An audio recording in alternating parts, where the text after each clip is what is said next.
Il y a une histoire dans la Bible qui, si je suis honnête, me semble être l'une des plus dérangeantes. C'est pourquoi il est important de noter que cette histoire pourrait ne pas être appropriée pour les mineurs et pourrait réveiller des traumatismes chez certains. Cette histoire se trouve dans les chapitres 19 à 21 du livre des Juges. Bien que beaucoup connaissent le chapitre 19, ils ne lisent pas toujours la suite, qui offre pourtant des leçons importantes. D'abord, je vais vous raconter l'histoire de la manière la plus dramatique possible, puis nous explorerons ensemble ce que nous pourrions en apprendre. Dans le chapitre 19, verset 1, nous sommes dans une époque où Israël n'avait pas de roi. Un Lévite vivant dans la région montagneuse d'Éphraïm prit pour concubine une femme de Bethléem en Juda. Notez qu'ici, le Lévite vit dans le nord d'Israël et acquiert cette femme du sud, à Bethléem. L'histoire nous dit que cette femme fut infidèle et retourna chez son père à Bethléem. Après quelques mois, le Lévite décida de la récupérer. Il voyagea donc de la région montagneuse d'Éphraïm jusqu'à Bethléem. Arrivé là, le père de la femme se montra très hospitalier. Chaque fois que le Lévite voulait partir avec sa concubine, le père l'incitait à rester une nuit de plus. Finalement, le Lévite insista pour partir, et ils se mirent en route pour rentrer chez eux. C'est là que la tragédie survint. En voyageant du sud de Bethléem vers le nord d'Éphraïm, ils approchèrent de Jébus.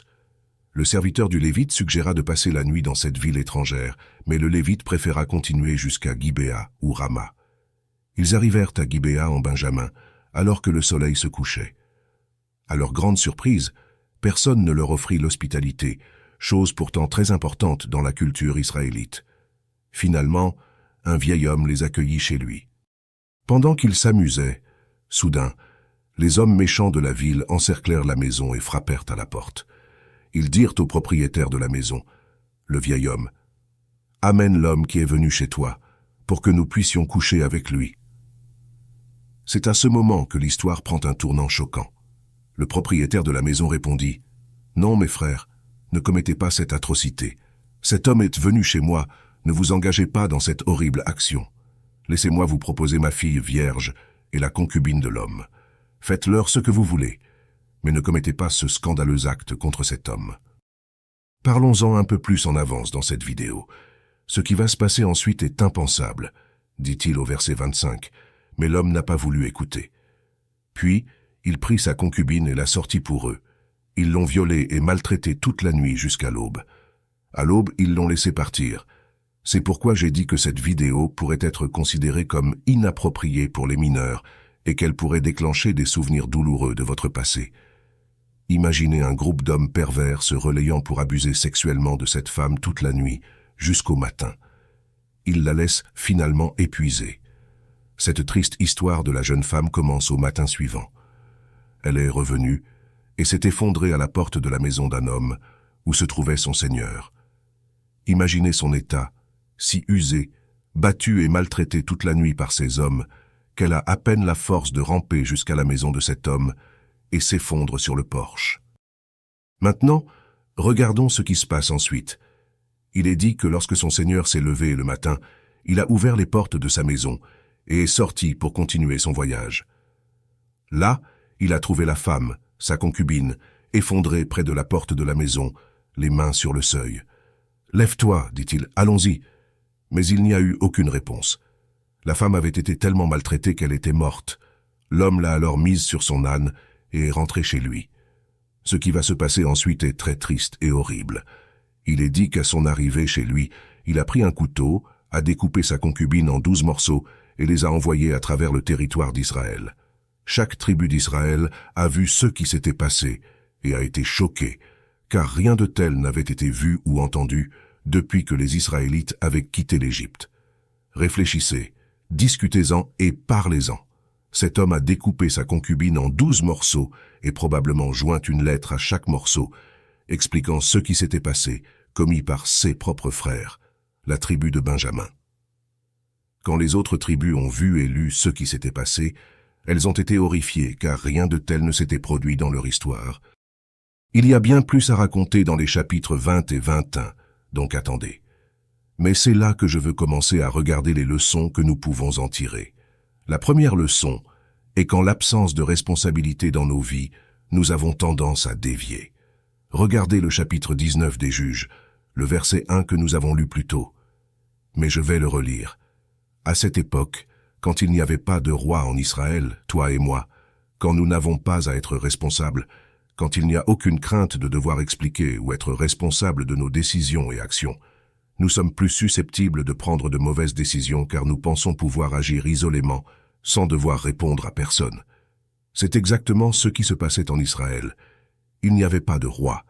Il y avait une loi, mais les gens ne la respectaient pas.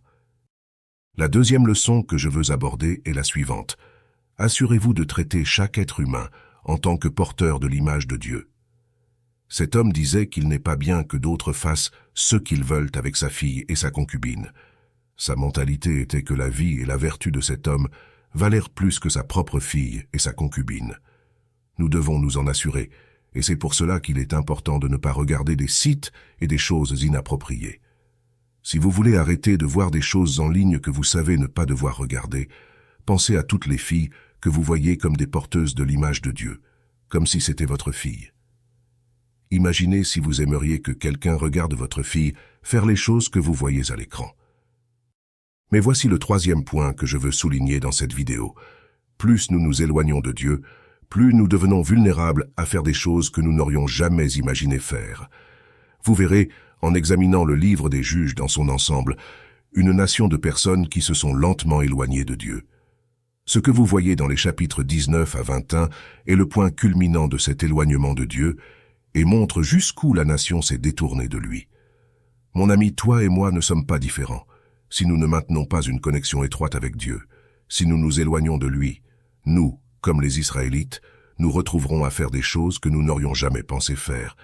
Il y a 10 ans, si quelqu'un avait essayé de nous dire que nous ferions ces choses, nous n'y aurions pas cru. Il n'y a aucune chance que je divorce, que j'aie une affaire, ou que je sois renvoyé de mon travail pour avoir regardé quelque chose d'inapproprié. Il n'y a aucune chance que je commence à fumer de la marijuana ou autre. Plus vous vous éloignez de Dieu, plus vous devenez vulnérable à commettre ce péché. L'histoire ne se termine pas au chapitre 19. J'aimerais qu'elle se termine là, mais en fait, c'est pire. Ce qui se passe dans le chapitre 20 est une guerre civile entre les 11 tribus d'Israël, qui se battent contre la tribu de Benjamin, car c'est la tribu de Benjamin qui a commis cet acte de péché odieux contre l'un de ses propres frères israélites. Je vous encourage à lire en détail les chapitres 20 et 21. Pour résumer, il y a eu une énorme bataille où des milliers de vies ont été perdues des deux côtés. À la fin de cette bataille, il ne reste que 600 hommes de la tribu de Benjamin. Au chapitre 21, les 11 autres tribus commencent à ressentir de la compassion pour la tribu de Benjamin, car elles s'inquiètent que cette tribu disparaisse, puisqu'il ne reste que 600 hommes et aucune femme benjamite pour qu'ils puissent se marier et se reproduire. Ils font face à un autre problème, la possible disparition de l'une des 12 tribus d'Israël. Cela m'amène à ma 4e leçon. Chaque mauvaise décision entraîne des conséquences imprévues. Le peuple benjamite a commis une erreur, et les 11 autres tribus ont réagi en les combattant et en les tuant, ce qui était également une décision mal avisée. Maintenant, ils doivent gérer les conséquences de ces décisions. Les benjaminites doivent aussi payer pour les résultats de leurs mauvaises décisions. Vous pouvez choisir vos actions, mais pas les conséquences. Chaque décision a des conséquences, et malheureusement, on ne peut pas toujours les choisir. Les Israélites vont alors tuer les hommes du clan de Jabès-Gilead et prennent 400 femmes qui n'ont jamais été avec un homme. Ils donnent ces femmes à 400 des 600 benjaminites pour qu'ils puissent se reproduire. Mais il y a un problème mathématique. Il y avait 600 hommes benjaminites et seulement 400 femmes disponibles. Il reste donc 200 hommes sans épouse. Une mauvaise décision mène à une autre. Les Israélites, ayant juré de ne pas donner leurs filles aux benjaminites, trouvent une solution détournée. Ils organisent un festival où leurs filles danseront et suggèrent aux benjaminites de kidnapper les femmes qu'ils désirent lors de ce festival. Ainsi, techniquement, les Israélites n'auraient pas rompu leur serment. Les 200 hommes benjaminites restants kidnappent alors des femmes pendant la fête et les prennent pour épouses. C'est une histoire incroyable, et j'ai essayé de la résumer aussi rapidement que possible. Cependant, le fait est qu'une mauvaise décision entraîne souvent une autre, et toutes sortes de mauvaises décisions affectent les autres. Dans cette histoire, regardez combien de personnes ont été négativement touchées à cause d'une mauvaise décision. Certains hommes benjamites méritaient peut-être ce qui leur est arrivé, mais la plupart des gens de Benjamin n'avaient rien à voir avec cela et sont morts au combat. La ville de Jabès-Gilead a également été détruite. Ces femmes ont été enlevées de leurs terres et données à ces benjaminites. Puis, d'autres femmes ont été kidnappées par les hommes benjamites et emportées loin de leur famille. Tout cela est arrivé à cause de mauvaises décisions. Voici la 5e et dernière leçon que je veux vous partager aujourd'hui. Dieu a la grâce de nous pardonner, même au milieu de nos décisions les plus destructrices. Remarquez comment se termine le livre des Juges. Il est dit que les benjaminites firent cela, prirent le nombre de femmes nécessaires parmi les danseuses capturées, retournèrent à leur héritage, reconstruisirent leur ville et y vécurent. À ce moment-là, chaque Israélite retourna chez lui, à sa tribu et à sa famille, à son propre héritage. Le dernier verset du livre des Juges caractérise et décrit tout le livre. À cette époque, il n'y avait pas de roi en Israël. Chacun faisait ce qui lui semblait juste. Mon ami, même si Dieu a été miséricordieux en permettant à cette tribu de Benjamin de se reconstruire et de ne pas être éteinte, il y a eu des conséquences pour leurs décisions. Si vous ne retenez qu'une chose de cette vidéo, je veux vous encourager à comprendre que chaque décision que nous prenons a des conséquences, souvent incommensurables et imprévisibles. On se retrouve dans la prochaine vidéo.